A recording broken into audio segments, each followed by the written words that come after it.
successful businesses in Nairobi, we never really understand where they've come from, where they build from, what is the background, what are the sacrifice they've made, what is the price of success.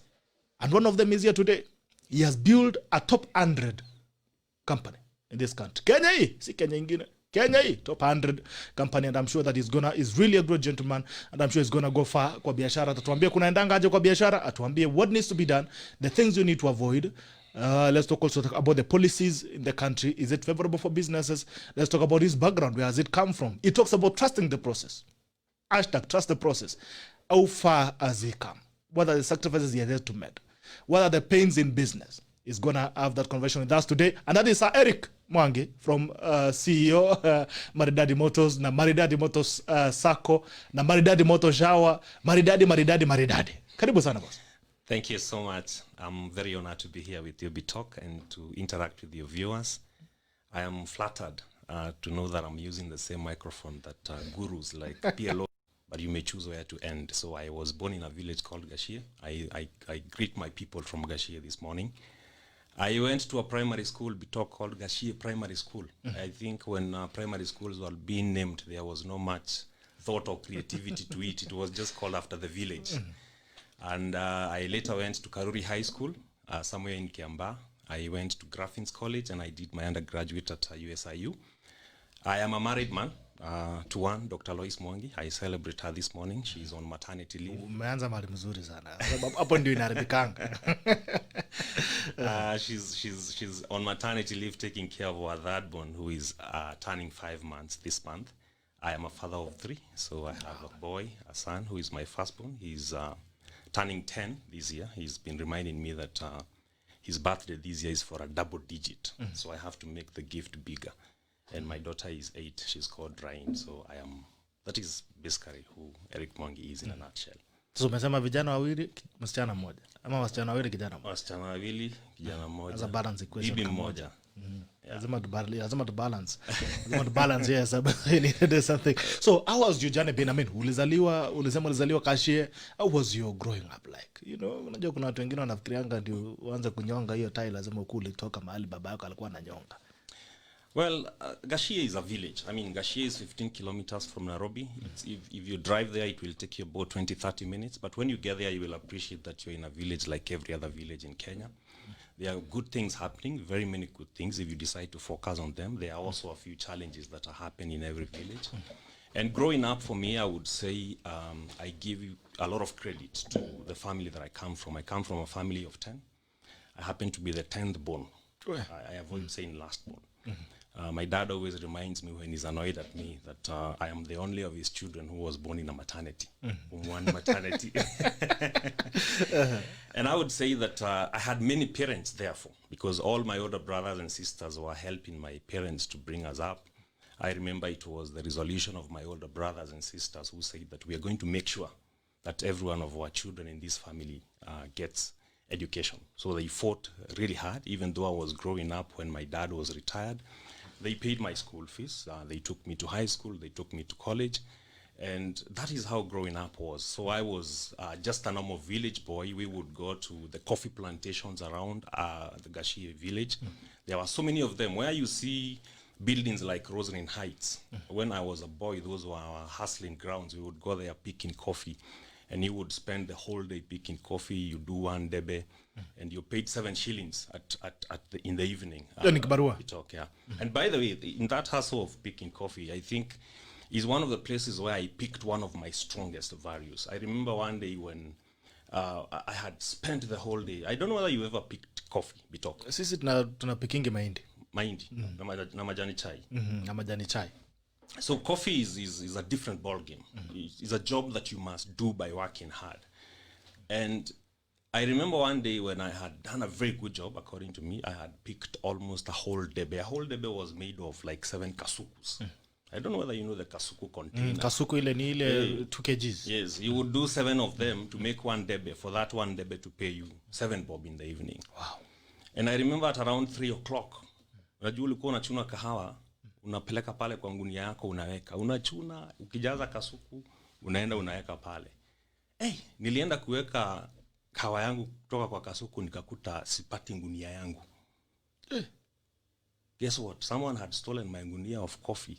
My whole day effort had just disappeared like that. Okay?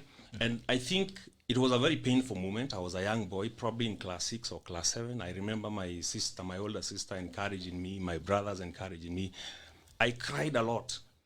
But every time I look back to that story, I think it is the one thing that taught me in my life how painful it is to cause another person an injustice. Yeah, that you steal someone's effort like that.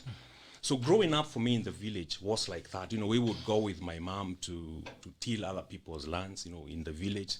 There's always the families that are doing well and the families that are not doing well. And sometimes the families that are not doing well provide labor to the families that are doing well financially. And for the context that I come from the generation of parents who believed that children are not just children, they are also a source of labor. Yeah. And so, in fact, the more you had, the better. Yeah, they refused to have 2 kids because they would say, "How hawezi lima eka moja wamalize." So we would go with our mom to till farms of other people. I mean, when we grew up, we were teenagers in high school, we would go from JE and look from JE. That is the time when Nyari Estate was coming up. Yeah, we would go there to hustle and work. And basically, that's how village life was. Then schools would reopen, you go back to school, and life goes on. Yeah. So ndio historia ilikuwa. So gunia moja ya coffee ni debe ngapi? 4, right? If I'm not wrong. No, it depends on the size of the gunia. That clearly tells me you've never picked coffee. Unajua kwetu gunia ni moja ya 90 kg. So tunasemanga mahindi debe 4 ndio gunia moja. Pale kulikuanga na bucket. There was a special bucket. It was a metallic bucket that was available in the coffee plantations. You know, the farms had them. That was a unit of measure for how much coffee you must pick for you to be paid 7 bob. Yeah. But even the debe itself is heavier. It's even heavier than the coffee itself. That is ukibeba true. debe Yeah. unaumia kuliko wakati umebeba coffee, umebeba kahawa. Very true. Right? So what are some of the things that really, what are some of the values? You said one of the values that you picked up is that you should not oppress the other person. Yes. What is any other value that you've picked up along even before you go to business? Working hard. You know, my mom has always insisted on my mom has always insisted on one principle of life. If you don't work, don't eat. And she kind of created a daily reminder for us that before you take that plate of food in the evening to take your dinner, you need to be asking yourself one basic question. What work have you done today for you to justify the plate of food that you're eating? And I would say that is a value that I try to live on to date. That every evening before I take my dinner, I want to ask myself, by the way, what work has I done today for me to justify, to deserve this plate of food that I'm eating today? Yeah. Then this job also taught me, you know, the value of process. You know, you don't just get it, or you cannot just walk into a coffee plantation and all of a sudden you have 5 debits. It's you have to put effort, pick one branch at a time until that kasuku is full. Then you take it to your gunia and put it there. Then in the evening, you have to carry your gunia all the way to the factory where you're going to go and you're going to be paid for it. I think the value of hard work for me is something that I really picked from those boyhood jobs that I did. Yeah. Tell us about Maridady. Maridady has grown to be an authority in motor dealership. You know, and at a fairly young age, that, you know, when people hear about Maridady, unafikanga ni yaka mzee kanatembea na magoti kama hivi anatembea na kijiti. Belongs to a young man. How was the birthing of Maridady like? Where did it start from? What made you decide to start selling cars when you could be selling coffee, where you're picking coffee the rest of your life? Ama ulikuwa mtangaza gari Gashie?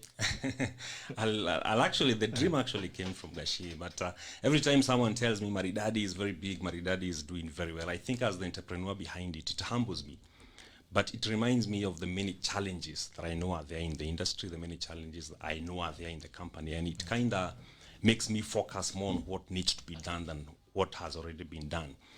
But the way I got into the auto industry is a very simple story. I keep saying it's a very simple story, and I attribute it to one man that I met when I was in high school. His name is Mr. Gethuku, and I give him the credit for ushering me into the auto industry. He was a teacher, and he was importing vehicles and selling them here in the country. And because of the nature of his job, he would therefore give me responsibilities to go and market these vehicles. That time, the internet was not as big as it is today. In fact, it was completely unknown. So I would go marketing, put in posters, Pale Sarit Center, you know Sarit Center? Yeah, Center. The notice boards. The notice boards. Then that was the main way of marketing vehicles, of course, plus the classified small advert on the newspaper. And he trusted me 100%. He even bought me my first mobile phone, like a first mobile phone, the one that got me a wife. This Mr. Geduku. This Mr. Geduku is the one who bought it for me. Hapo ndo ulianza kuchanganyia msichana wenyewe. Why? Because ile kufinya vile yes, it was like a small phone. Why did he buy it for me? Because he was a teacher. He didn't want to disrupt his teaching by receiving phone calls from prospective buyers, so he needed someone to handle that for him. So that is how I slowly got into it. By that time, I finished high school. I went to college at Graffin's College. I started doing business computing. That made me see some challenges that my church, my local church, ACK Kihara Parish Church, was going through in regards to projection. The church had just bought a projector, and there was nobody who was qualified to operate it. So because I had some IT knowledge that I had gotten from Graffin's College, the church again gave me a responsibility to be the one who is managing the projector. And I give a lot of credit to that job that I got from the church, because it instilled a sense of public responsibility on me. Yeah, and that continued. Within the church, I was able to realize that the church had a circle, and I realized that the circle was not computerized. Again, I proposed to the circle that, you know what, if you guys give me an opportunity, I think I can play a role in computerizing your records. Mr. Gishinga, who is the chairman of the circle, again trusted me with that small responsibility to computerize the records of the circle. Eventually, they trusted me to manage that circle. Now, it is in that circle, we talk as I'm doing all this, I'm still helping Mr. Geduku in selling his vehicles. On Sundays, we would go to the bazaar. The guy you met in high school? Yes. It is in that circle that I was able to see the power of, savings and credit. And I remember that I was able to save a retro amount of money. Our circle would lend you twice the amount of money that you have saved. I would get some money from the church. The church would pay me 3,000 bob per month for operating the projector. The circle would pay me some money per month for managing their records.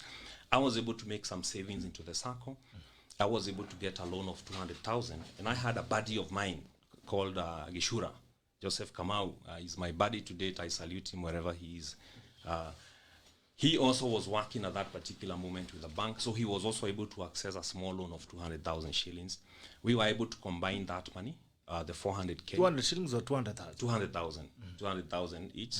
I remember we contributed 200,000 each to make a capital of 400,000. And that is how we were able to import our first car, a Mazda Demio. I remember it was 004V. I'll never forget it, blue in color.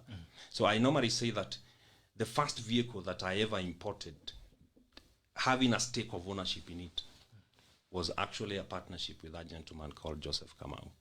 Yeah, so I never forget the value of partnership, and I never forget the value of not despising the retro that you have. Yeah. So hapo ndio Maridady ilianza. One car, Mazda Demio. Yes, Mazda Demio 004V. I can't remember the 004V. Kama wewe ndio ununua hiyo gari ya Mazda Demio, ilikuwa K1? I think it was a KB something. It was a KBV or something. KBV? I remember the client who bought it is a sister to my friend called Lynette Karongo. Yeah, wherever she is, I'm sure she can recognize. Lynette Karongo, nataka kuona hiyo gari. Yeah, 00. I think you need to buy back that car.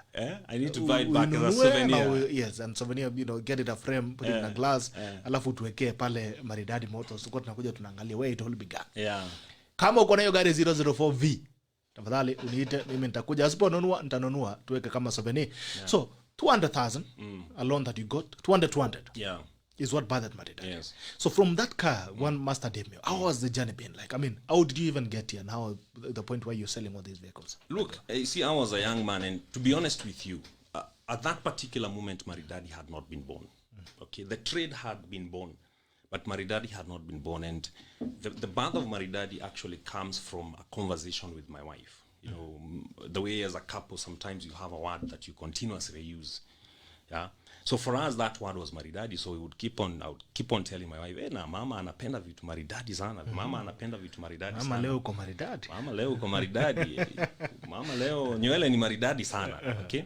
So actually the name and the brand Maridady is born from that conversation. Because when I sat down to tell my wife, I think now I need to start, professionalizing my hustles and giving them a sense of a sense of branding.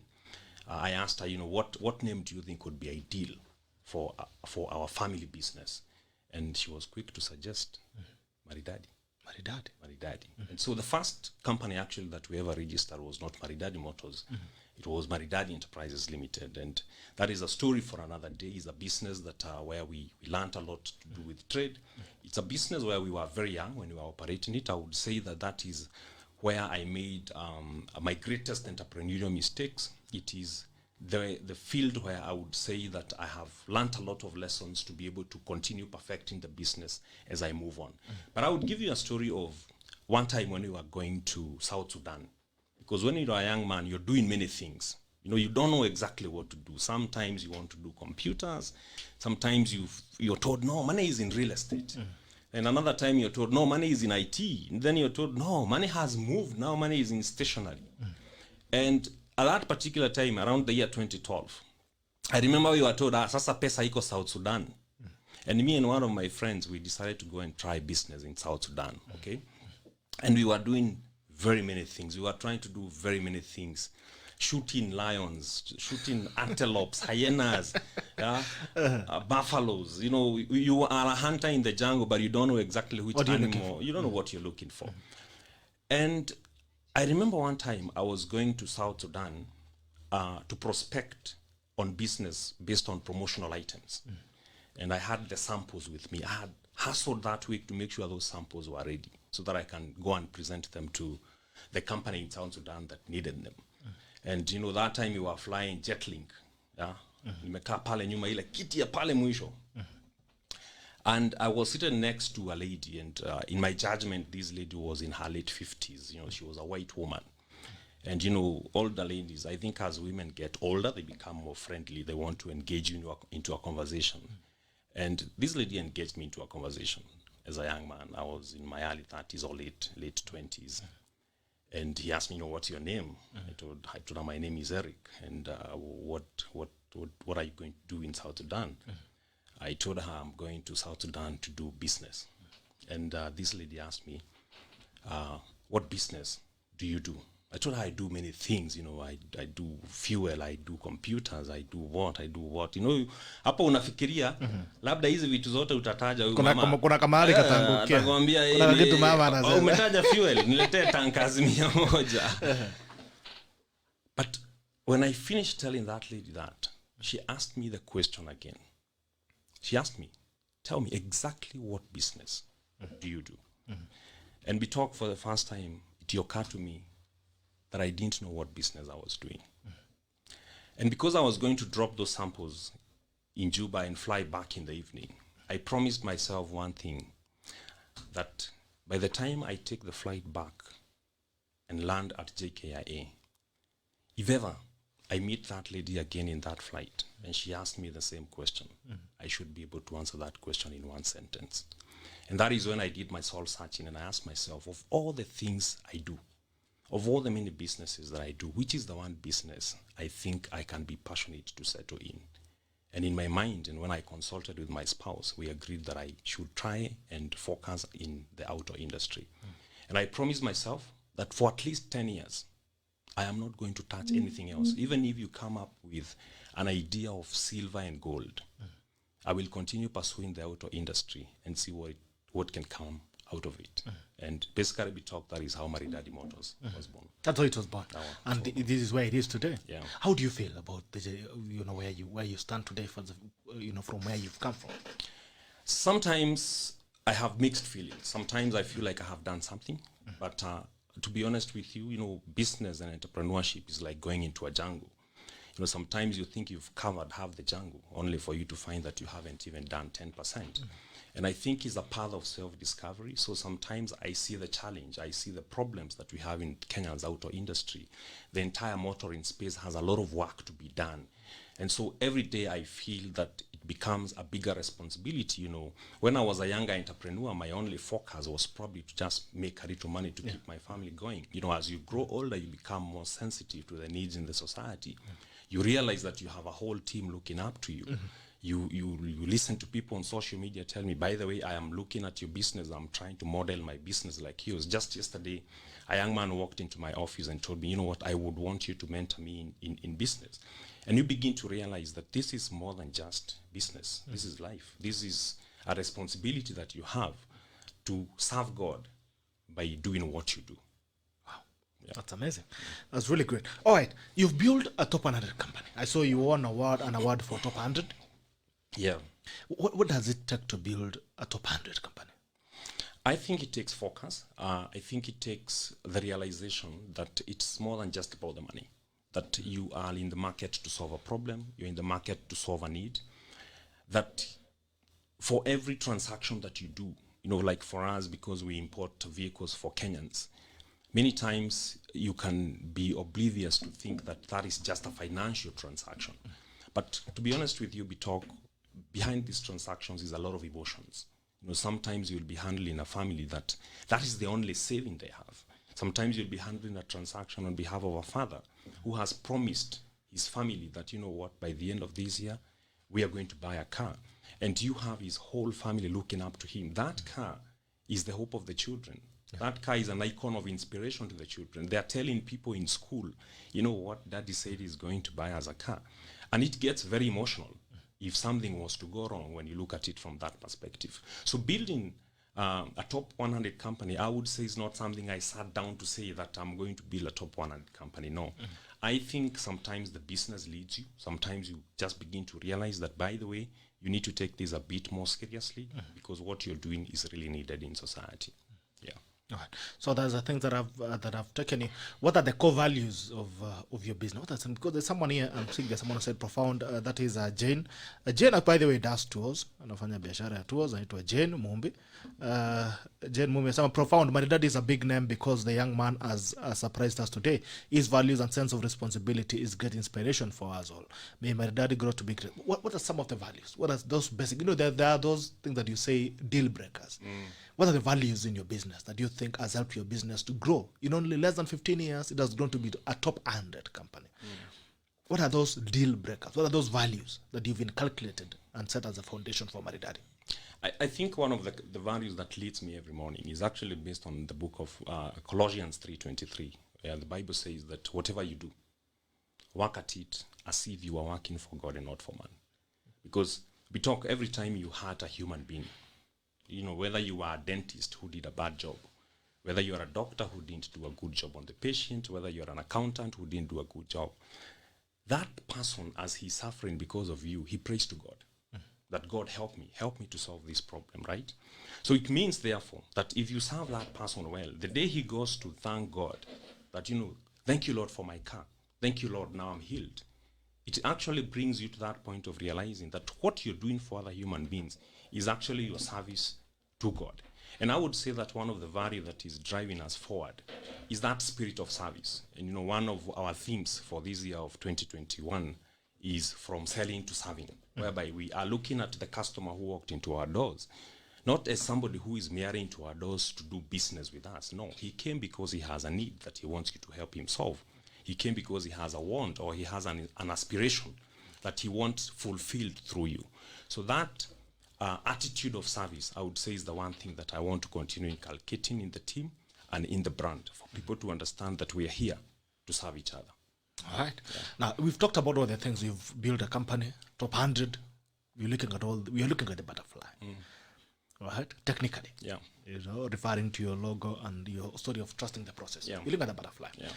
A lot of people tend to look at the fruits, they don't even ask about when this tree was planted, the pain it has taken to grow. What are some of those heartbreaking moments that you've had in business? I think some of the breaking moments that I've met in business, I think 2016, 2017 was very difficult year for me in business. As you say that Maridady is a big brand, I would tell you that for sure, and I like being completely candid, that you would probably meet some people who would tell you, no, I think the time I interacted with that business, it was not doing very well. Yeah, as you say that we are a big brand, probably there's a banker somewhere who will tell you, no, I don't think that's true, because he knows that there's a time you were not doing very well, probably on the obligations that we had with him. But those are not the things that are most breaking. I think for me, one of the most breaking things was a time when we were completely behind all our obligations. Even paying salaries was a problem. And I remember one employee who came crying to my desk because, the salary had not been paid on time and told me, you know what, my wife is in maternity and my house is locked. And, Bitok, for me, that was a wake-up call to make me realize that, by the way, this business is more than just about you. There are families that are dependent on this business 100%. And I would say that sense of responsibility is the one thing that pushes me every day to make sure that we are trying to make ends meet and that we are trying to make sure that every person who is in the value chain, be it the customer, be it the staff, is getting their end of the bargain. It is not an easy thing. Sometimes you will find that the employees are happy, the landlords are not. Sometimes the landlords will be happy, the bank will not be happy. It is a true human journey, and that is why I say trust the process. Why? Because one of the things I have seen is that it gets easier with time. People trust you more, people trust the brand more, people want to do business with you, not because you're doing perfectly well, but because they can see the effort that you've put in the little things that you're doing. Yeah. Have you ever gotten to a point where you wanted to give up? Oh, yeah. I would say that not once. In fact, I say that every morning you wake up, life presents to you the problems, and it also presents to you the possibilities. The opportunities. Yes. Yeah, the opportunities. And at that particular moment of the morning, your mind has to make a decision on what to focus on. Are you going to focus on the problems that hypnotize you and drain you the energy? Or are you going to look at the possibilities that are saying that, by the way, if this works, this is how it can look? It is not once or twice that as an entrepreneur, you sit down and feel like you're in the wrong field. You're like, oh, perhaps if I had picked a different path, things would have worked differently. But I keep on saying, and I keep on telling entrepreneurs that talk to me heart to heart, that whatever field you choose, it will still take you there. It will take you to that day when you have to make a decision on whether you want to push on or whether you want to give up. And even if you give up what you're doing, you will have to pick something else and start the learning curve altogether again. Yeah. From ground zero. From Now you go ground back to kindergarten. Yeah. You build up from zero. Yeah. So what are the things, giving up is very easy. I can tell you that, you don't need, it doesn't need a lot of work to give up. I mean, it doesn't need anything. It doesn't take any energy to give up. You just wake up and say, okay, I'm giving up. Yeah. It takes a lot to rise up again. Yeah. Waking up in the morning, it takes a lot to wake up in the morning. True. And say, I'm going to try again. Yeah. It takes a lot. Yeah. We don't just wake up, we don't just wake up and come to do the things that you do every day. For me to wake up at 4 a.m. to come and prepare for this show, Great it effort. takes. I mean, it takes you really convincing yourself. Yeah. Saying I'm not gonna give up today. At times you feel like, no, this thing I'm not going to do it today. Especially when it's not probably giving you what you're looking for. Yeah. And that's the biggest struggle in business. When you're building a business, you always imagine that now, bam, I'm going to start a business. Ndauza gari, nitaleta gari niuze, niende nilete ingine mbili, niuze, zikuwe nne, niuze. By the end of 2021, nitakuwa na gari 72. Then you come and bring the first car. Yeah. It's not going anywhere. Yeah. Jua inaipiga kwanza, ilikuwa yellow, imesha kuwa red. Yeah. Jua imetandika, imekuwa gray. By the time you're selling it at probably at a loss. I mean, there are those times that you wake up in the morning and you say, I'm going to give up today. Yeah. I'm not going to do this thing today. What is it that that keeps you going? When the times that you wanted to give up, what is it that made you wake up again and say, I'm going to try it again? Getting back on your feet. There are a lot of people who have had business which have collapsed, and that is a real story. Yeah. Even in 2020, a lot of businesses have collapsed because of coronavirus. The economy has been on a meltdown. There is someone even today who's watching us today. They said they're not going even to work. Yeah. They're going to sleep at home. What is it at those moments that you need to give up? Nini ilikufanya ukasema, no, I have to stand up again and try this thing? Good. Very deep question, Bitok. And I think one of the mistakes that society has made is that we evaluate the importance of everything based on how much money it makes. And one of the things that I would like to tell my fellow entrepreneurs is that there are businesses you will do that will not give you money, but they will give you character that can make you money tomorrow. Yeah. And I would want to say that sometimes if you judge things short term, they will not make sense. Bitok, if you look at, for example, the role of parenting, bringing up children, if you were to look at it short term, it would not make sense. I mean, if you want to look at it financially, it would not make sense. Yeah. And I want to say that the important things in life cannot always be evaluated on the basis of how much money they make. Yeah. Yeah? When you're bringing up your kid for 5-10 years, you're spending money every day on him, right? What is the return on investment on that particular moment? And is the return on investment really financial? So one of the things that I can say is that I have done businesses that didn't work. But when I look back, they didn't work financially. But when I look back, they gave me contacts that are very important to me today. Yeah, I have done businesses that didn't work, but they gave me a lot of values that I value today. You know, I cannot tell you how much money I saved from that coffee work that I was doing when I was a small boy, but I can tell you a value that I brought forward from that. So I think we just need to change our attitude and understand that some things you will go through in life will not reward you financially, but they will make you a person that society can depend on tomorrow. So when things are really tough, and when the numbers do not tally, I think I go beyond the sphere of numbers. I look at the people I met. I look at the lessons I learned. And I look at the fact that all that is going to help me make better decisions tomorrow and probably build a better company. Yeah. All right. So that's something that makes you wake up. Yeah. Say, what did you tell someone who is struggling to wake up today to do the things that they do? I would tell someone who is even actually watching us in bed right now and saying, this thing I'm not going to do it again. I would tell that person, first of all, to wake up before I say the next thing. Why? Because you've got to learn to push yourself. You know, if you stay in bed and lock yourself there until evening, there's one thing that you can bet on: nothing is going to change. But Bitok is very powerful to even just take a walk and just watch the birds fly. You know, meet a person who greets you and asks you where you're going. Yeah, that act of refusing to lock yourself somewhere and going out to interact with your fellow human beings is a very, very important thing. I know that you can interact with people through the internet, but I would say that for that person who is feeling lethargic and they do not have the energy to wake up, the first thing they need to force themselves to do is to wake up and take a walk. That's amazing. Get up and take a walk. Uwezi jua unaweza kuungana na kamutu kwa opportunity. Yes. Akwambia unakaa kama unaweza uza gari. Yes. I think that's something that really we struggle with. And even as we roll up to the next conversation is the question has been, and we have a lot of young people. You've realized that these days degrees have become some small cages, some small prisons, where people sit and say, you know, I cannot do this because maybe I have a degree in this, or maybe I'm not going to hustle because I've gone to school, I've done this and that. I mean, there are a lot of hell of opportunities out here, but because our young people are somehow they have been constricted by the achievement, the small achievement that they've made in terms of education and all that. To an extent, they cannot think productive in the sense that they cannot go out of their way to do something that makes them. What do you tell today's young people? I would tell them that we need to be a pragmatic society, Bitok. And, you know, as we begin to have that conversation on academics, I think it is important for people to understand that we respect education. But I think one of the purposes of education is to give you a critical mind, to even criticize that education itself and ask yourself, by the way, the content that I have been taught, from the time that I started schooling in this country, for example, the content that I have been taught along the way, has it prepared me for the life that I'm living? And one of the things that you will find is that there's a gap between academia and where the economy is. And sometimes we have graduates being released into the market year in, year out for a market that does not exist.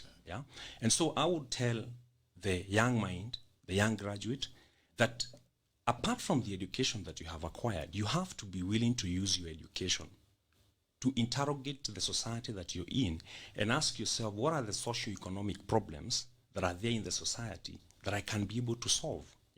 Because I love how the police and the army train their people, because they simulate the real scenario. If, for example, you're training to be a soldier, they actually simulate battle for you. If they're training you to go and fight in the desert, they will get a place that looks like a desert to go and train you there. If they're training you as a Navy, they will take you to the waters. But you see, education doesn't exactly work like that. And therefore, it is the responsibility of the learner to try and take initiative and connect with the market and try to understand where is the market. I keep saying that, you know, education has continued to prepare people to work in big organizations.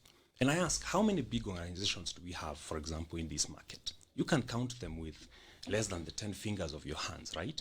Now, if 60% or 70% of the economy is being driven by small businesses, then we need to prepare graduates who have the attitude and the mentality to work in a small business. Because we do have a problem whereby if two graduates graduate today and one gets a job, for example, in an M-Pesa shop, and another one gets a job in Safaricom, you could be having the guy working at the M-Pesa shop considering himself to be having a much more inferior job.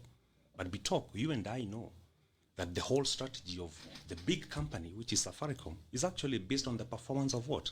Of the M-Pesa shop. Of the guy at the M-Pesa. Yeah, Yes. of the guy at the M-Pesa.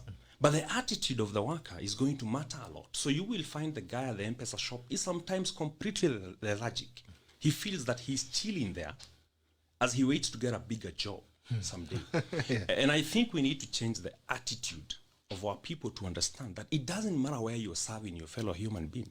Whether you're serving in a big clinic or a big hospital, it doesn't really matter. What is of value is the fact that you have a platform to serve your fellow human being, to meet the need of another human being and make some money out of it.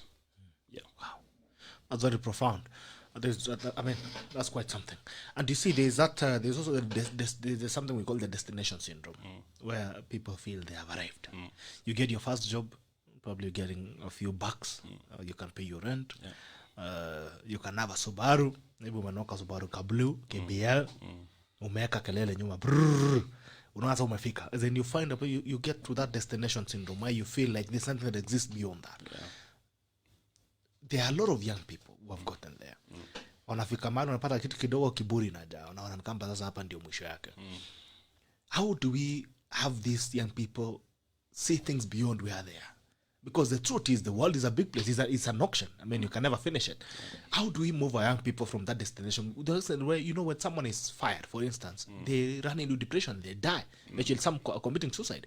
Every day we're hearing about young people, first of all, who have either killed, suicide, or they have actually committed suicide themselves out of depression. Things that maybe are not, maybe they have lost their job, or maybe things are stuck from that degree thing, like, okay, nafanya M-Pesa, niko na degree lakini sijapata kazi. Kama hiyo sio kazi. How do we deal with this destination syndrome where young people feel like mahali wamefika ndio mwisho, and without that there's none? A great deep question, Bitok. I think there's a script, the Kenyan script. Every time you tell young people work hard and succeed, there's a script in their head of what they define that success to be. And I think that is the beginning of the problems. If you tell young people work hard and succeed, study hard, go and... What is it that Kenyans call success? Because that is the beginning of the problem. Because if the symbol of that success is that Subaru, then you will have people doing anything to get the money to go and buy the Subaru, whether they have to sell their mothers or their fathers, or they have to kill them or kill their brothers or sisters to sell that plot of land to buy that Subaru. They will do that. And I think we need to interrogate the Kenyan script of what people really define success to be. I think we have really commercialized what doing well and succeeding in life is all about. Bitok, I would want to ask you, that teacher who is teaching Sunday school in the village, or is teaching a nursery school in the village, what are the chances that he can fit in the Kenyan script of what being successful is all about? I think we need to relook at the script and tell people that success really is having that opportunity to serve your fellow human being in whatever capacity. And God has given us different passions. There is that person who only enjoys teaching Sunday school. And if he doesn't teach Sunday school, he's not peaceful. There is that person who only enjoys teaching nursery school. And even if you give him an opportunity to go and teach in the university, he doesn't feel the same about life. And his success, therefore, is finding that niche, that place where he doesn't get tired. He can do it over and over and over again. Now, the script that our young people seem to carry in the head on what success is all about is fully materialistic. It's about where you live, it's about the car you drive, the clothes that you wear, and all this. But the question that we must begin to ask is, what about the day when none of those things make sense? Because there's a time when you will get so old that your ophthalmologist, my wife is an ophthalmologist, will tell you that it is no longer safe for you to drive because your eyesight has really become weak. What will be the sense of purpose for that person? So we need to rehumanize ourselves and decommercialize our thinking to understand that the sense of being human is not about the things that we accumulate around us. It is about the services that we give to our fellow human beings. Wow. Yeah.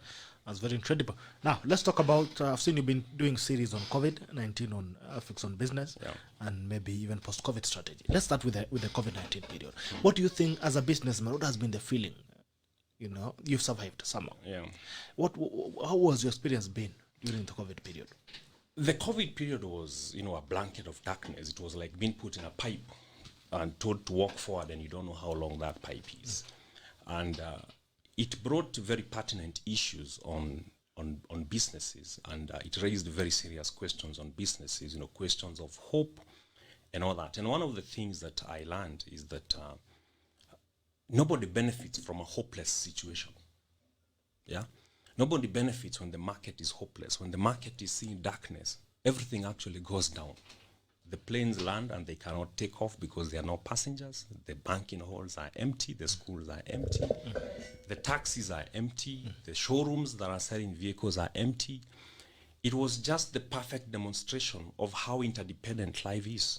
That I do well because you're doing well. And that if you stop doing well, I can as well stop doing well. So one of the lessons that I learned, therefore, is to value every other business. Yeah. That there is a relationship between the guy who is selling sukuma wiki in Kiambu market and my business, because when his business does well, that is the guy who comes to buy a Probox to transport that sukuma wiki. I think that if there is anything that has emphasized the interdependency of life and that has demonstrated to everybody that, you know what, you can't do it alone. COVID told the banks, you can't do it alone. COVID told landlords, you can't do it alone. COVID told schools, you can't do it alone. Hotels. Every business has been confronted by COVID to actually inspect its values on how it values the entire ecosystem in the economy. COVID told governments that you can't do it alone. You have to do it with the people. And I think COVID has humbled all of us.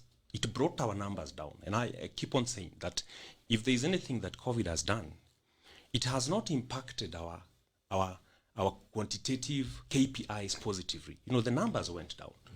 But in terms of improving the qualitative aspects of our lives, how we relate with each other, how we value each other. Now, the landlords understand that they need the tenants understand they need the landlords, the small businesses understand they need the big businesses understand they need the small businesses.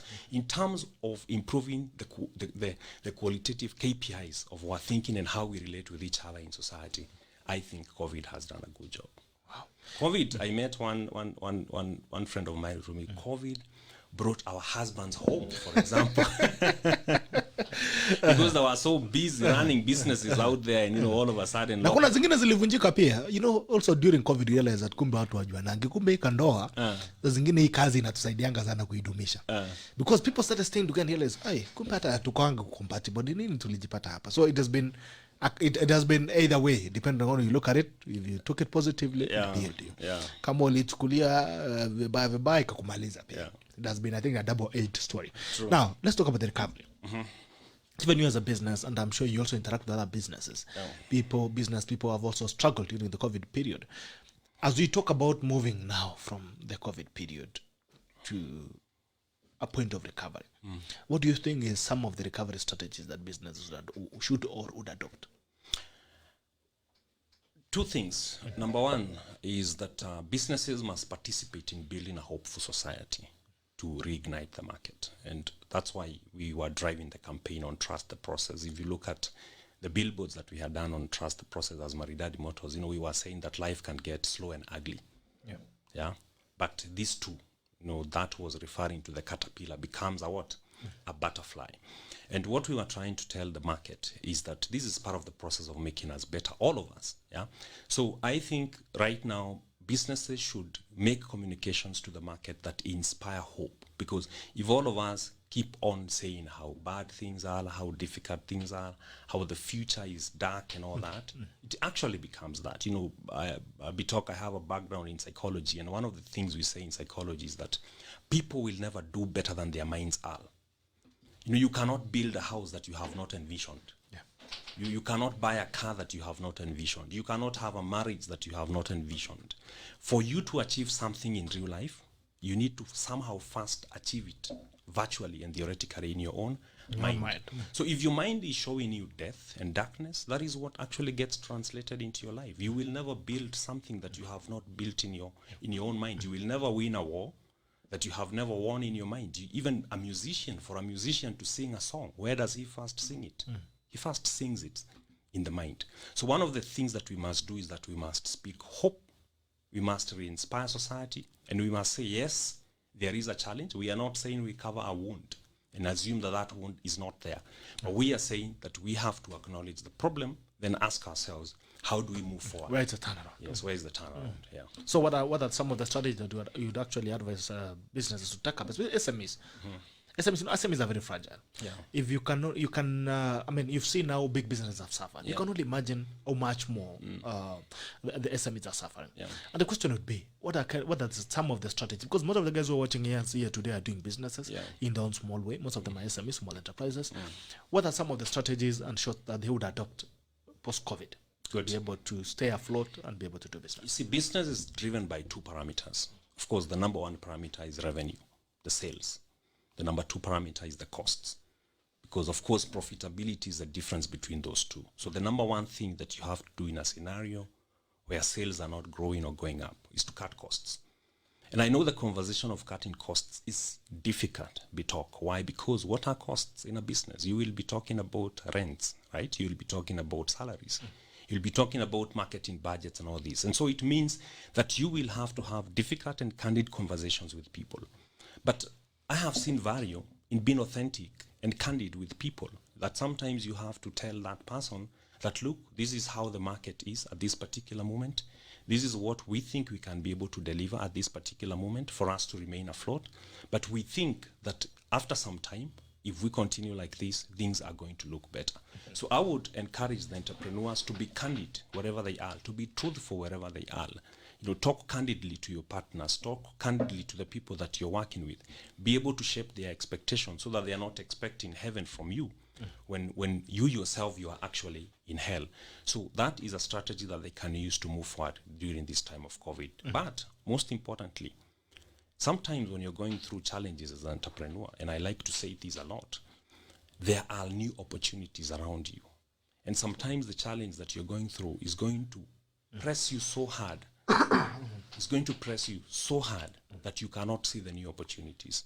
I like to tell entrepreneurs, divide your mind into two. Let one side of the brain focus on the problems, but tell the other side of the brain, can you look out for the new opportunities? Because sometimes, as you have problems on this side, you actually have opportunities on these other sides that can pass you by if you do not look carefully. And actually say the life of an entrepreneur is about fixing problems every day. True.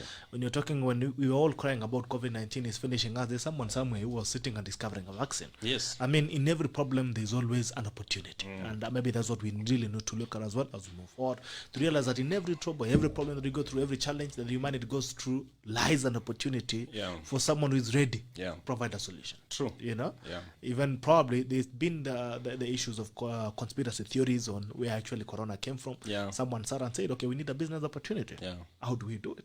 This is how we do it, and this is how the returns are going to come. So maybe we need to be more awake to fixing the problems that we have as a society, because business is actually about fixing problems. True, and I like that perspective a lot, Bitok, and I'm happy that you've raised it, because people need to actually realize that your opportunity is in someone else's problem. Your opportunity is in providing a solution. We will do no business in heaven, because heaven will not have any problem. Huko ni kuimba tu. So here on earth, you've got to wake up asking yourself, how do you fix somebody else's problem? The doctor has a job because someone got sick last night, right? Yeah. The counselor has a job because someone is depressed and is stressed and is needing someone to talk to. The mechanic has a job. Why, Bitok? Because your car needs service or it broke down. I have a job because you've overgrown your car and now you want to buy a bigger car. Yeah, we have opportunities in the problems of other people. So every time we wake up, we need to ask ourselves, whose problem do you plan on solving today? Even if you'll just be making someone's hair or someone's nail, you're solving someone's problem, and there lies your opportunity. So anytime we say there are no jobs, is a lie. It's not true. Because to say there are no jobs is to say there are no problems to solve. What there is an inability for us to commercialize our solutions when we give them to other people. And I think that is where we need to ask ourselves, how do we go about it? How do we retrain our people to ask themselves that very basic thing that you do? How do you commercialize it so that you make something out of it as you move Something on? bigger. Yeah. And even talking about it, this show is a product of coronavirus. Wakati wa quarantine. Kwa nimekaa tu kwa nyumba hivi najaribu kupiga, mimi sijazoea kukaa bure. Hii mastori tunaonganga kwa radio and the mainstream media, we can actually have them. So Zoom, pia subscription, we start having these conversations. This show has been born out of coronavirus. Congratulations. COVID-19, quarantine, and here it is today. Started from the house, from my coach, now it's here. And I meet very serious people who follow this show. You're not the one who pulled me to this show. I was pulled by one of my friends, someone I respect. Amazing. Who told me, by the way, there's a guy I follow every morning called Gerard Bitok. He brings people who talk sense. Because one of the problems also that we have in this country, and I'm glad you mentioned mainstream media, because mainstream media has a huge responsibility in setting the mood and the psyche of the nation. And I think the mainstream media has focused too much on what is going wrong. Every time you switch on the news, you're watching the people who killed each other, the people who are divorcing, the people that are fighting. And it has kind of kept us in a sphere of pessimism. Narratives that are sold. Narrative, yeah. We are not saying we bury our heads on the sand and assume that nothing is going wrong in society. But what we are saying is that if the mind of the person is continuously pointed to what is going wrong, then the expectation of that person is that things will go wrong. So if this person is continuously pointed to businesses that are going bankrupt, that are being closed and all that, and is not being shown the businesses that were going bankrupt, but they recovered, then that person gets shaped to failure more than to success. And that sucks the energy of the nation. Yeah. So I am very happy and very excited for a show like this. The way the internet has provided an opportunity for media to be democratized, that somebody like you is actually a powerhouse in terms of commanding an audience and being able to inject that retro optimism that you can be able to inject even to the 2,000 or 3,000 or 5,000 people, because the triple down effect is that it's going to be huge at the end of the day. Amazing. Yeah. I really appreciate that I have ambassadors there. Whoever pulled Derek and told him to come here because they've been following the show. Sante sana, thank you. Kama unajua utaniambia alafu nakupea voucher kwenda kuosha gari pale Maridady, Motor Spa, Siata Mall pale nyuma. All right, even before we roll the conversation, the next conversation is there's I want to read some comments here from someone called let me see. I've seen some comments here. Let me look at them. There's someone called Mwangi Carlos, and it says, "I feel inspired by you and see you up in the direction I'm going. I'm motivated to get up to start each new day because of you. Sir Eric is one of the few people I take advice from. Trust the process." All right. Thank you so much. There's someone here who had made a comment, a remark here. Julius Favor says, "Wow, Bitok, this guy is giving my story, but now mine is the opposite with my brothers. I hope I'm encouraged further." Thank you so much. Keep it up. Keep your head up, keep your shoulders up. I'm also seeing someone here. Let me see. Moses Kamo says, "I'm inspired." Kayugi Kamusinga says, "Real talk." Asante sana. Abbas Njuguna just reminded me that actually even COVID-19 that you're talking about devastated us, it also created billionaires. The guys called COVID billionaires. So it depends on which side of the bed you're lying from. Simo Nyoike Njugush, Nelson says he's following from Utwapa. Saimo Nyoike says visit any of the construction sites anytime and give or get insights as to how to design and build concepts of work for optimum utilization of resources. Okay, asante sana. Peter Modama says he's locked. Moses Kamau says we are all interdependent. Asante sana. Kevin Cancelo Osundwa says sober conversation. Thank you so much. Now, there's something I want to run you up into. Over the weekend, on Friday, last Friday, a friend of mine called me. Just a recent friend of mine in business. He says, yaje, uko wapi? Ambia nilikuwa, I was actually somewhere around Runda, thereabouts. Kanaambia, sukuja hapa Garden Estate. So I went. We had a conversation.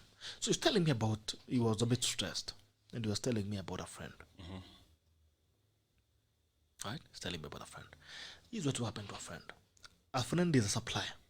He is a trader. He supplies commodities to businesses, specifically supermarkets. Now, this guy's been supplying one of the major supermarkets that are probably going under, or have gone under before, without mentioning businesses for the sake of integrity. So this guy has been stressed because he has not been paid, I think, and he's been operating with, as a supplier, you operate mainly on credit. Most businesses operate on credit. Ile unachukua credit hapa, unachukua mzigo, unaenda unawacha, unangoja ulipwe, you till back and you accumulate over time. So this guy has been operating on loans. He has not been paid for almost, I think, a year now. So this guy had taken a mortgage for house, family home, akaeka nyumbani, mali watoto wanakaa. And this business technically was running on credit. So every time this guy for all years not been paid. So the liabilities have been accruing. The burden has been accruing every time anapigiwa na bank. Tunataka tukuje tuku auction tufanya nini. He probably lost a few things as well to the bank. Ikafika mahali sasa even those guys who were supplying are going under. They're collapsing. So this guy is sitting and he's asking himself, okay, I have loans on my back. I'm being auctioned left, right, and center. The only place of source of income that I was depending on is going under. Is actually closing up and winding up. I have a family. I have a mortgage that I'm paying. There's a rule in mortgage that if you're alive, you continue paying the mortgage. If you die, that's the end of the mortgage loan. So this guy looks at the family and says, okay, I mean, it's getting worse. He's probably even getting depressed and all that. He's getting into drinking, like massive drinking, kunywa pombe because of depression and stress. So this guy sits. Every day the banks are calling. He wants to be auctioned. The mortgage bank is also looking for its money. Ontaka pesa ya nyumba, the mortgage that you're supposed to be paying every day. This guy is stuck between all these problems that are happening around him. And there seems to be no place, of escape. There seems to be no exit out of this thing. So this guy sits, looks at the family, and says, okay, worst case scenario, these guys will come, they'll auction the house. Yeah. It will go. The next thing will come is the banks will come and auction anything that is left. Sure. The debt is still there. It doesn't write off the debt. Because even, one interesting thing about banks is that they never finish auctioning you. It's true. Until ile kidogo hata longi wanaweza kuja kuvoto itoe. Without going to the banks as well, because those are businesses as well. They operate, they do business on money. They lend you money, that's all they make money, it's their core business. So this guy sits and looks at the family, looks at a possible eviction. Where do I take this family? There's no place. You always end up kulipa rent. So this guy goes to see his friends. They are sitting. This guy's not drinking. Usually drinking. Kwenye pombe. Kitu kama 10 p.m. He leaves the bar without even taking even a single tot of a drink. In less than an hour, that guy was dead. Wow. He went straight into a lorry. Straight into a lorry. Nyuma. Pa! Kapiga lorry. Sad story. Yeah? You get that? Yeah. I mean, I don't know if you feel the depth of this thing. I do. Like, this is a guy who literally drives into his grave. Right into it. So the insurance come, wanakuja wakapima, there's no alcohol in the body. Kuna pombe, kuna nini. So what happens now? The family has a home. At least. There's no breadwinner. Business, of course, is going to collapse because probably the guy who was running that business. And then we're still ridden in debt. But at least the family has a home. The guy's ready to sacrifice himself. Okay, let me just go. Watoto wabaki na nyumbani. And the struggle as men is having your family, having a roof over the heads of your family, showing that at least they have a place. Even if things are tough out there, they still come back somewhere and start from there. Imagine your kids outside there having been kicked out of home. You cannot do anything about it. I mean, it can kill you. And this is what killed this guy. When you talk about businesses collapsing, and this is something that's really happening in Kenya, big brands are going under. At a very alarming rate. Big brands are going under. We've seen them. They are collapsing every single day. And when we read the news, we only look at the company that's gone down. If it's Maridady, God forbid, you only say, kampuni ya Eric ilianguka. Maridady Motors ilianguka. Nobody takes time to think about the people who are being fed by Maridady. The people who are supplying Maridady. Or even the struggle of the entrepreneur. If the struggle of the entrepreneur himself. Nobody takes time to think about the general effect, the collective effect of a collapsed business, of a collapsing business. It is a trend that's happening right now in the country. We hear every day in the news that companies are collapsing. We never take time to think about the livelihoods that were under that company. We never take time to think about the stress and the depression that even the owner of that company is going through. In fact, We many read the news times, and move on. In fact, we make fun. and we blame actually the owner of the business many We say, times. most of the time we blame them. Yeah. We see guys the other day, some of them were demonstrating in town. We say, waendelee kupiga kelele wana mshahara. What is it that's making business collapse in this country? And what is the ripple effect on the economy and the livelihoods, on the mental health of its citizens? You raise a very pertinent question on the collapse of businesses, and many times when a business goes down, we only read it as an event. But like you say, to some people, it's their life going down. You know, if you meet some of the employees that work in those companies that have gone under, you know, their hopes get shattered, and very many things actually go wrong. And I would say that the failure of businesses, Bitok, can be attributed to very many things. Now, number one, of course, is to look at business management in this country, and particularly for family businesses. I think there's a way in which sometimes entrepreneurs do not realize when a business has overgrown them.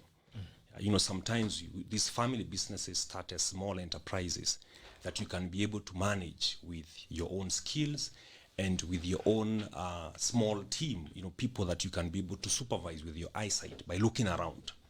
But you know, as a business begins to expand, yeah, you now cannot be able to supervise with your eyes. How do you manage a business that has 50 branches, for example, by supervising on eyesight? So the issue of the organizational structure is going to come in. The issue of systems is going to come in, and all this, because the bigger the business, the bigger the operation. If something was to go wrong, it can go really, really wrong. And so I think the first challenge, because as entrepreneurs, we must accept you are the first assumer of risk. The market doesn't blame you for nothing. It blames you because you're the driver of the business, you're the pilot of the business. And I tell entrepreneurs that in actual fact, every time there's a problem in your business, you must be willing to come and look at the market in the eyes and tell them, I take responsibility. Because this is your dream, this is your vision, you're the one charting the course, you're the one reading the map for everybody. Yeah. However, I also tell entrepreneurs whose businesses are not going down, not to be too hard on themselves, because there's no point of you going down with a business, because if you do that, you cannot rise on another day, because every time you read about big businesses, you know, go and study a big business like Toyota and see how many times in its history it has faced even bankruptcy. Yeah.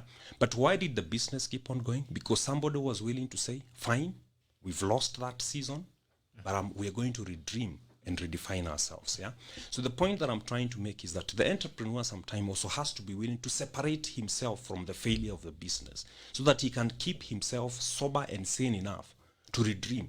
And sometimes he can redream enough to be able to cover for all the losses and all the failure that has been there before.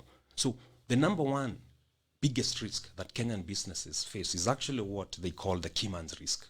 That key person who is driving the business. He's thinking, if he doesn't realize when it is time to delegate some things, you know, how would I be doing this show with you? If, for example, I didn't have someone like Brian Karani, who is the GM for Maridady Motors, you know, doing a very good job. How would I do this show with you if I didn't have a team that is doing the marketing as we talk here?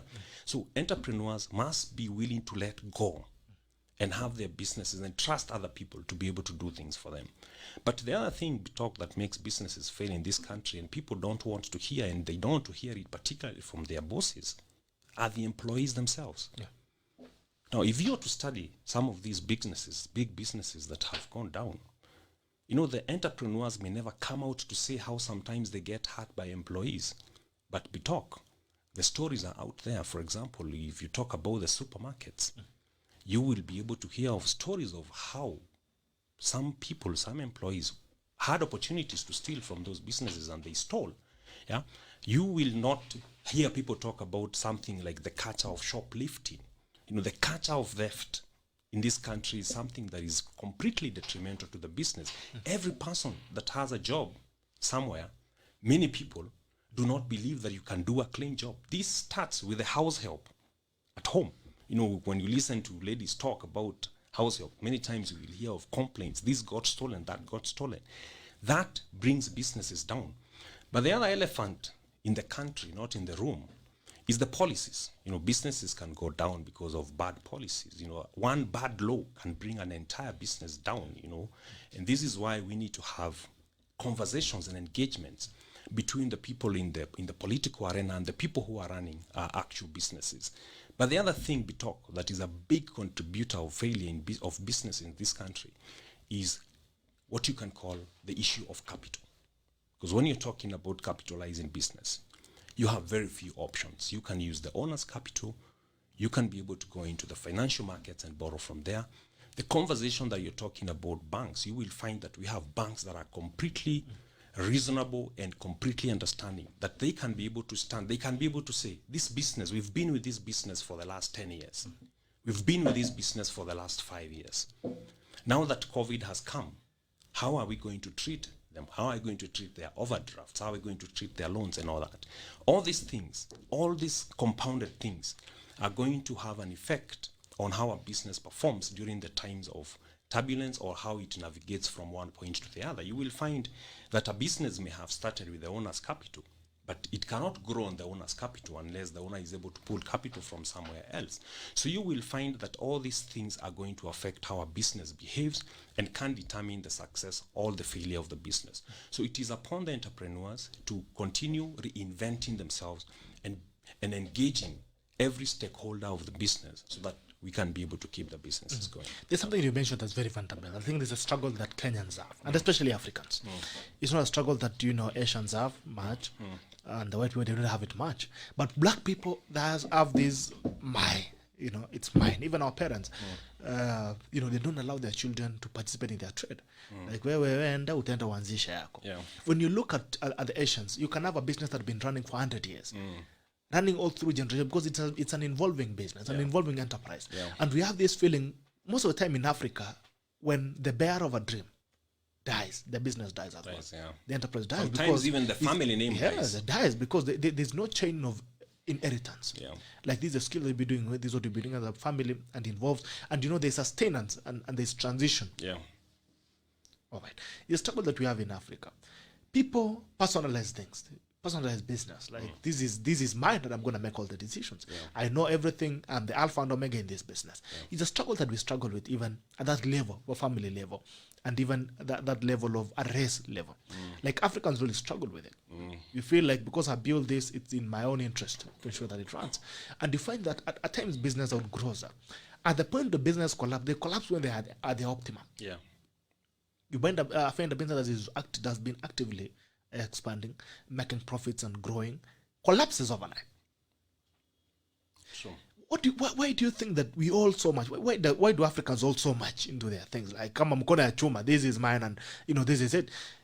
What do you think is the problem? And how do you change this culture? I think this goes back to psychology. We talk that people need to be. You see, for you to be able to let go, you have to develop a sense of emotional security. And you have to separate yourself from the business. Understand that you're not the business. The business can have its own life. And by giving it its own life, it can outlive you. And it can do better than you are actually doing in that particular business. But I think the African mind, and this is not just in business, it is also in religions, or it is also in governments. I think the African man, Bitok, needs to be taught how to accept, first and foremost, his own individual limitations, that you can be good in starting, but you're not necessarily good in managing. Just because you started doesn't mean that you will be the best person to manage that business. Just because you're the one who started it doesn't mean that you're the one who will take it to the next level. So the African person need to be taught to be emotionally secure. The African person, Bitok, need also to be taught to accept his own mortality. Sometimes you have people, in the twilight years of their life. It is difficult to accept our own mortality, but I think that is the ultimate maturity. The day you come to the point of understanding that, by the way, you ain't going to be here on earth forever. And the moment you understand that, now you realize that the lives to invest in is not just your own, but you have to invest in the younger generations. Because the struggle to hand over, Bitok, is not just professional in this country. It is also at the family level. You find that families are unable to transcend wealth or even knowledge or even a trade or even a name from one generation to the other, because the older generation wants to hold on to it. To hold it. Just to the moment before the last breath. Now, it talks two things. Probably it says that these two generations are not trusting each other. Yeah, that the older generation is feeling you guys are spoiled. But we have to keep on saying that if the older generation is feeling that the younger generation cannot take over, it means that the older generation did not do a good job, Bitok, in bringing up the younger generation. And I would say that at that particular moment, it is an African for young men to correct old men, right? But it is not an African for young men to learn from the mistakes of the old men silently. I think the challenge here, Bitok, belongs to you and me. Yeah. We have to ask ourselves, because right now we are in the mid-gen, what I call the mid-gen, the middle generation. You know, the moment you're in your mid-30s, early 40s, you are in that borderline. You have a generation that is 20 years younger than you. You have another generation that is 20 years older than you. And you have somehow the moral authority to speak to both generations. You can talk to the generation that is 20 years younger than you. You can say a word to the generation that is 20 years older than you. I think the challenge right now, even for this country, belongs to those of us that are in the mid-generation to make sure that we do not repeat the mistakes that the older generation has made in front of our eyes, both in leading businesses, in leading institutions, and even in leading the country. Yeah. Wow, that's incredible. All right, let me just go through the comments very quickly, and then we'll come back. We switch up the conversation. Akimutaya Tor says mortality is hard for Africans. I think Africans to accept mortality is quite something else. We need to give them cancer. Nicole Kibrono says good stuff, great stuff. Asante sana. Israel Robert Burale, thank you so much my brother. Happy New Year na karibu tackle tena. Let them naulizwa vitabu hapa, kuja na vitabu. That's it. Robert Burale, great show. Pauline Chera anasema being present always and felt. Asante sana. Thank you so much Pauline for coming in. Saidi Peter says karibu Malaba. Asante sana Saidi. Twaja ndakuja Malaba, ndakuja. Pauline Chera, business is a personal leadership and style, listening and leading by example. Asante. Thank you so much Pauline. John Kibor all the way from Eldoret says he's following. Asante sana. PK Kapsise engineer anasema I like the inside of this motor industry guru. Thank you so much PK Kapsise for tuning in. Peter Mudama says what's your take on saving and business? I do not believe in saving but investing. What's your advice? We're gonna roll to that shortly. We talk about the we talk about the SACCO. These guys Maridady motor SACCO, they operate. Let's get to learn what it's all about. Then we move now to the saving culture. Why is it that young people are struggling with saving? We want things to, we want to talk one siku ya leo, microwave generation. Kevin Osundwa says sober conversation. Thank you so much. Clint Ambrose says live from Meru. Thank you so much, Clint. Moses can say we are all interdependent. Thank you. I think I read that earlier. All right. Trying to look someone here. Shemani says tumasalamu aparani. Ayo salimike. Asante sana. Let me see. There's someone here. Kimutaya. Maora Nduta says this is profound. Thank you so much. Joel Arama says try to tell people to write a will and you will hear maneno. Why? Ambia Afrika andika will. Lakini siku hizi ni wanoma. Leo kuna mwingine juzi amejijengea kaburi. Akaweka plaster. Akasema ile style atazikwa. So Afrika siku hizi ni kama ameanza kubali kifo. Sijui ni shida ama ni nini. Alright, let's move to Maridady Motor SACCO. Tell us about it. Maridady Motor SACCO is a simple idea that I feel that is wisdom that we can borrow from the older generation. Many of us were taken to schools by parents or by older brothers and sisters who are depending on SACCO loans to take us to school. And I feel that this is wisdom that we can borrow for our modern enterprises so that we can be able to move them forward. So Maridady Motor SACCO has an objective to help that person who would want to own a car but doesn't have the full amount of money. You see, a SACCO is basically a peer-to-peer credit model. Yeah. It is Bitok's money helping Eric when Bitok doesn't need it. Yeah. And then when Bitok needs his money, Eric has paid back and Bitok can benefit. And that way we can be able to agree on credit that is affordable for members of that particular SACCO. So our SACCO has one main objective at this particular moment, and we have refused to expand that objective for now because we believe in focus and specialization. Our SACCO helps people to own vehicles. Yeah, it is difficult to save money where you can access it. Yeah, but if you're saying you want to buy a car at the end of the year, you can save up at Maridady Motor SACCO. And the good thing is that you can decide you want to save up 100%. There are people who cannot function if they have a credit on top of their head. Yeah, so you can save up to 100% and get the vehicle that you want to get when you have achieved the 100% target. But you can also save up 50%.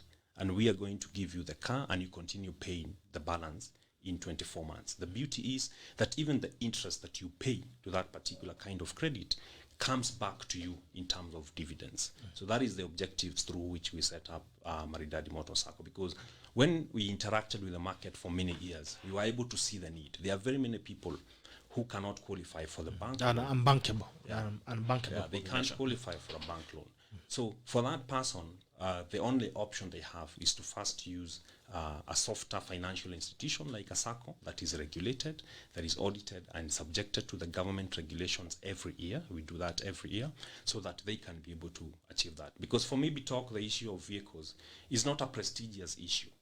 I'm talking about that person who is farming sukuma wiki in Mwangi and is not bankable. Yeah, that product means life and death, because it is the tool that he uses to take his commodity to the market. So by using the SACCO, we are able to empower such people to be able to run their businesses. Yeah. All right. So let's talk about the saving culture, the SACCO culture. Yeah. You know, a lot more of the time when you're growing up, even the lands that we live in, Yeah. Most of the properties that our parents even stay in were the results or products of SACCOs. Yeah. Or they used to call them cooperative movements at that time. The lands that were bought from the colonial masters were bought through cooperatives. Yeah. People used to come together and get things. And you realize that most of the wealth that has been built over time has come out of people who work together. Yeah. They build together. Would you say the same of our generation? What do you think is our saving culture? Mtu akifikisha 1600 ameenda nakula nyama choma bypass. I think the current generation is thinking too much short term. Short term. Today. It's about today. What can I do today? How can I look today? What impressions can I be able to give today?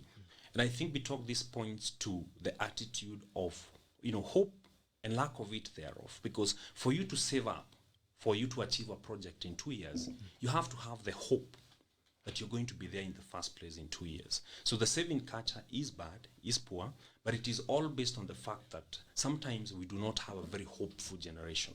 Yeah. It is when you're hopeful that you will actually be able to take, for example, a saving program for your child to go to university in the next 10 years.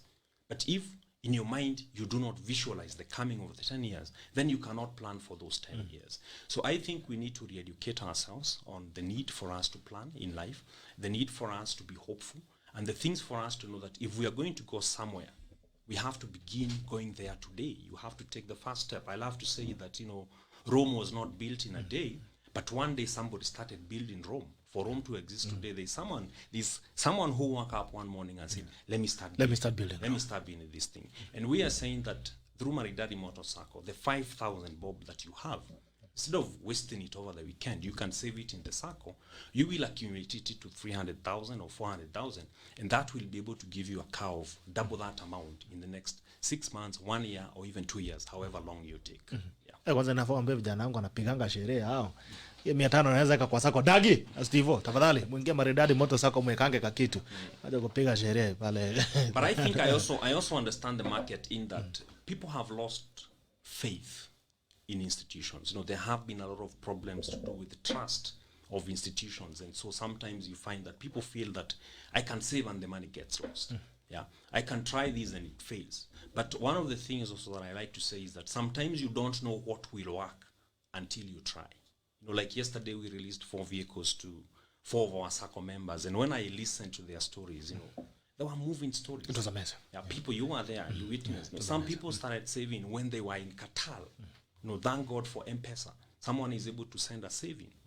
All the way to Kenya from Qatar, they can be able to go to internet banking, transfer money to the SACCO. They can be able to go to internet banking, download the money to M-Pesa, and send it to the SACCO.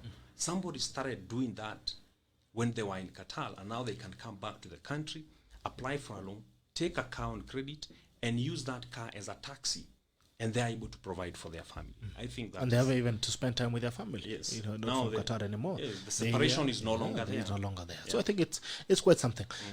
In a nutshell, what do you struggle with in this space? Because you also have an history of SACCO, and probably where you were dealing with maybe an older generation of savers. Or economic drivers. You're now dealing with a younger population, a more younger population. What's your struggle in terms of selling this SACCO, SACCO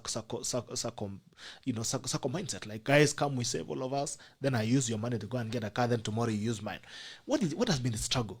The biggest struggle has been building trust. You know, when we started, we had a lot of pessimism in the market. Now the market has really warmed up to the idea. If you look at the posts, for example, on our wall yesterday when we posted the release of those vehicles, you know, you have overwhelming comments of people saying they are coming to register into the SACCO. I would say the biggest struggle has been building trust. Why? Because you are promising something that has to do with tomorrow and not today. You're telling someone it is in 6 months. See, the current generation doesn't want to hear that kind of a language. They want to hear a language of today. And one of the conversations that therefore we've been pushing as the Maridady team and Maridady tribe is a conversation of trust in the process. And we will advance that conversation in when you're in Kenya, Bitok. We have members of our SACCO who are in the US today as we speak. And they did not come to Maridady Motors to fill a form. Right now we are working on our technological platforms. Very soon, people will be able to register into our SACCO using our website. You just go there, you key in your details, and you will be able to be vetted by our members briefly by being asked a few questions, and then you can be admitted. You will be educated on what our SACCO is all about if you agree to our terms, conditions, and our policies and our values, because SACCOs are formed on the principle of common bond. And right now our common bond is someone who wants to buy a vehicle or somebody who wants to invest in the auto industry is the person who can be able to join our SACCO. So that is the procedure. But if someone goes to our website and click on the tab written SACCO, they will be able to see all that information. Yeah. All right. That's amazing. Now, as we had to tell it, we have been accused of being a microwave generation. Where I come from, they say surugu garuria. Meaning? You know? Meaning when you're boiling, maybe accused of being a generation that wants things. You know, we don't want the process. We don't want the process of accumulating wealth. Yeah. That's why even talking about corruption. The country people looting left, right, and center. We've been accused of a generation that wants instant things. We want instant pleasures. We want instant whatever. Instant wealth. We want instant. We want every time. There's even talking about people were shooting each other here in Kilimani. Yeah. Masikia watu wanapigana marisasi. Sijui aliniibia hii, huyu sijui alipataka na chonga kufuli ya gold. You know the things that are happening. We've been accused of being a generation that wants to say things on the instant. Yeah. What's your feeling? Do you think the young people still touch the process of building wealth? You know, like the other day when you're doing the vehicle handover to that old couple, it's a process that I've built. They're saying, you know, even the mama also happy. I mean, it's a story of inspiration of a process that you can back up. If I stopped people today driving, if I could stop up at Prestige at the junction and look for every big vehicle that crosses and stop them and ask them, how did you get the vehicle? Almost 90% or 99% of those people will not have an explanation. True. People, when you ask them about their processes, how did you get here? They cannot tell you because it has been shortcuts, and that is why we are depressed these days. Ile comparison, unaangalia social media on Instagram, people wako mwingine ako Mombasa, mwingine ako, you know, Greece, they're having an holiday, and you're like, wani mimi Mungu nilikukosea nini? Mimi nilizaliwa ama nilianguka kwa miti ya magodofia? You ask yourself a lot of questions. Yeah. Like, I mean, what is that these people are doing that I'm not doing? There's a lot of peer pressure around. And we tend to be those where we want to say things happening. When ladies even are falling to this sponsor narrative where they feel like for them to keep up the lifestyle of impressing and instant things, you know, getting instant handbags, getting instant holidays, they have to maybe do that older men, you know. I mean, what's your feeling of that accusation that we've turned into a microwave generation? We don't want the process. We just want things. We want to say things. I think what are your thoughts there is truth in that merit, and I think it has been molded even worse, you know, by the political class, whereby, you know, you have instant millionaires, you have people who all of a sudden, like you say, cannot be able to tell you the story of how they found themselves on top of the tree. You know, did they jump? Did they climb? Did they use a helicopter? Did they use a rocket? You know. And I think that has inspired the generation behind, or even our generation, the wrong way. So everybody is trying to use a shortcut. And the result is the frustration that we see. You know, people have a very high affinity of wanting to impress each other. You see, Bitok, you can do something because you want to do it well. But the moment you begin to feel the pressure that, you know, you want to drive a car you cannot afford because you want to impress your people, now there is a problem there. And I think technology has made it worse. See, look at how much exposure people have to technology today. You want to make your coffee, instant coffee maker is available. You want to warm your food. Think about the process of taking a shower those days when electricity was not there, for example. And we cannot go back there. The process of warming the water alone, there was some work to it. You know, you put water in a karai, unaenda unaweka pale kwa nje. jua. Unagojea, isn't it? Yeah. Ama unawasha jiko if you must use hot water. Yeah, there was some struggles that the natural lifestyle of the days gone that was teaching people to wait. Today everything you want is available. It's instant messaging. How will we convince our children, for example, that you could write a letter to a girlfriend and wait for it for 3 weeks? They will laugh. They will think we are crazy. You see the point? How will we convince them that githeri, for example, githeri is a staple food in my community. Githeri used to take almost the whole day to cook. And you are given that responsibility as a young boy and you are told by the mother, kazi yako ni kuongezea kuni. Na maji isiungue. Nikikuta hii kitu imeungua. Hata alikuwa anasemanga, hata sio nisikuta, alikuwa anasemanga wacha niende nipate hiyo githeri imeungua. You see, that gave us some lessons that even for there to be food in the evening, you have to work for it. You have to make sure that githeri comes out well. But today I see that githeri can be made in less than 1 hour, 45 minutes using some very computerized pressure cooker. Even buying them even from Carrefour. Yeah, it is. Buying from Carrefour. Yeah. Yeah. So all these things, the availability of this technology, the conveniences of life. You get into the bathroom and the instant heater is, you even set the temperature that you want, in some of these facilities. So the thing is that this person gets it so easy and gets a psychological disposition that suggests to him that you should get everything instantly. But I like to say that many other things that matter in life will not be instant. Yeah. You will not build a good career instantly. You will not build a good name instantly. You will not build a good marriage, a good relationship with your spouse or family instantly. It is a slow process. It is not life on the speed train. It is life in the jungle, meandering. Sometimes you meet with challenges, hills, mountains, swamps, all those things, and you have to go through them for you to emerge on the other side as a strong person. So this availability of technology has, yes, produced a microwave generation. And that's why I'm saying, Bitok, we are in the middle generation right now. And we have seen both lives. As we bring up the younger generation, we have to inculcate these values into them and let them see that sometimes there will be value in waiting.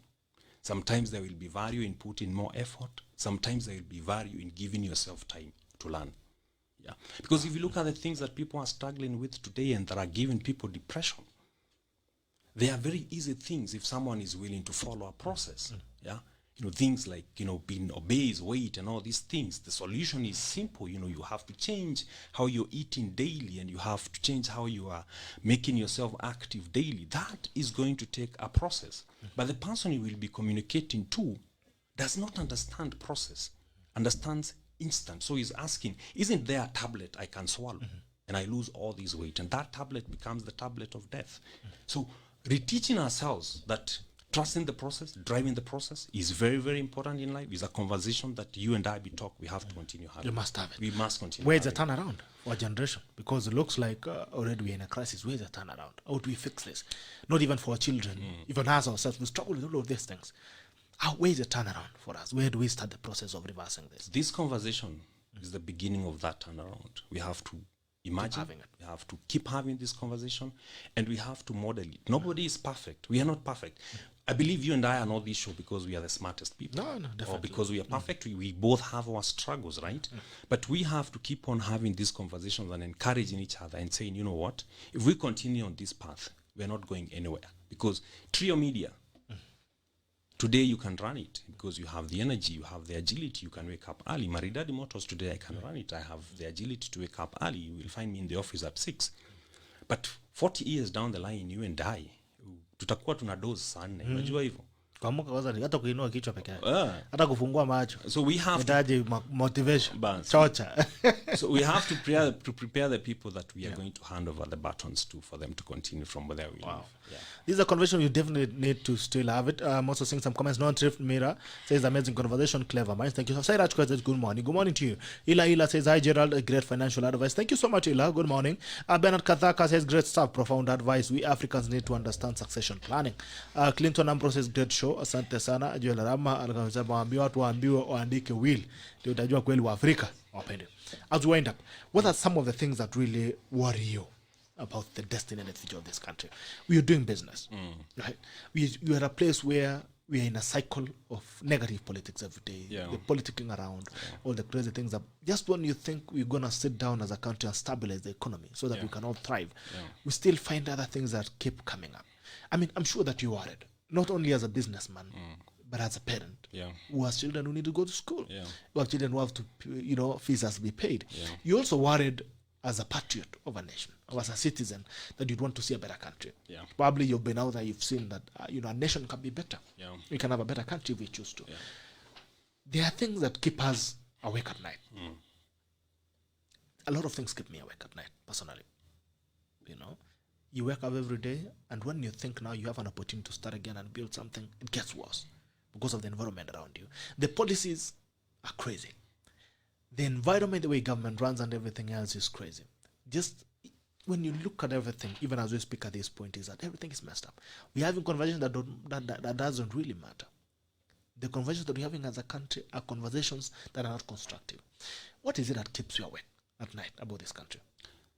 Bitok, what keeps me awake is looking behind at the coming generation and asking myself, what kind of a world are we creating for them? See, the average person, the average family has 2 kids, 3 kids. I think this generation is embracing the concept of 3 kids. And so it means that the population continues to increase every day, right? But the question is, this generation that is growing up, the kids who are in class 4 today, for example, they will be 20, 21 years old in the next 1 decade. They will be graduating from the university, and they will be wanting to get into the economy to work. The question is, are we creating those places of work today? Or are we eating the few companies that are existing? When I look back at my older brothers, many of them were working for parastatals, for example.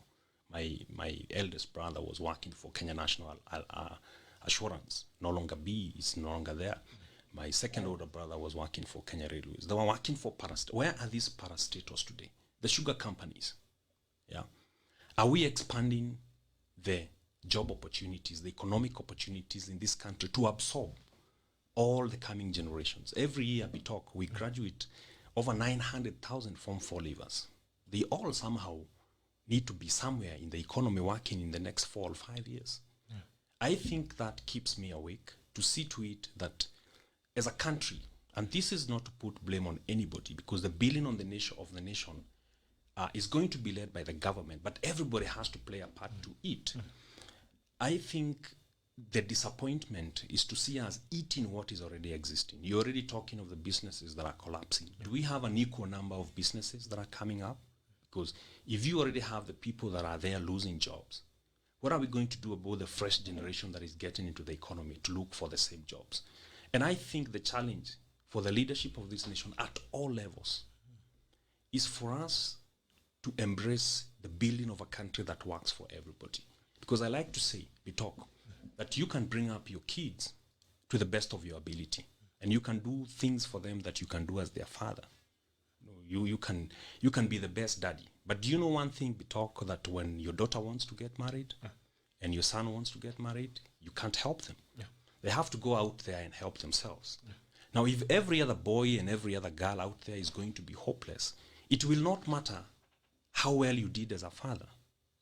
So the thing is that we are interdependent, and we have to start getting concerned about the bigger society and not just our nuclear families.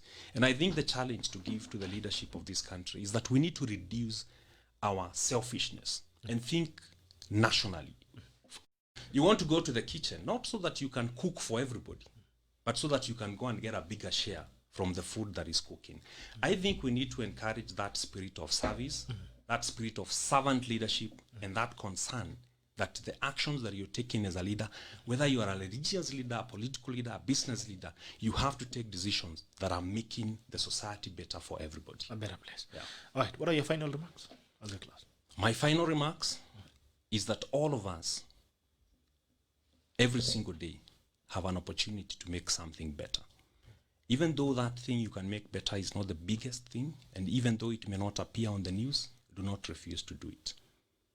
If today you can only be able to change the life of one person, make sure you go for it. Alright. There's someone called Joel Arama. Hata alikuwa anataka kanta. Amesema he wants to know, anataka kukulink. He wants to have a side chat with you. He's welcome. Link you up. Alikuwa anataka kanta, lakini amesema he likes what you're talking about and he wants to put his small money into it. I know it's very long money by the way. You say small, but I know. Arama. His money is very long. Amekaribishwa Maridady Motors. That is Arama chairman wetu the Tackle Diaspora edition. We really appreciate it. Thank you so much, Joel Arama, for joining us. Been watching all the way since we started, and he's been on. He's been watching us. So thank you so much, Joel Arama. I'll link you up to Sahirik so that you can have a side chat.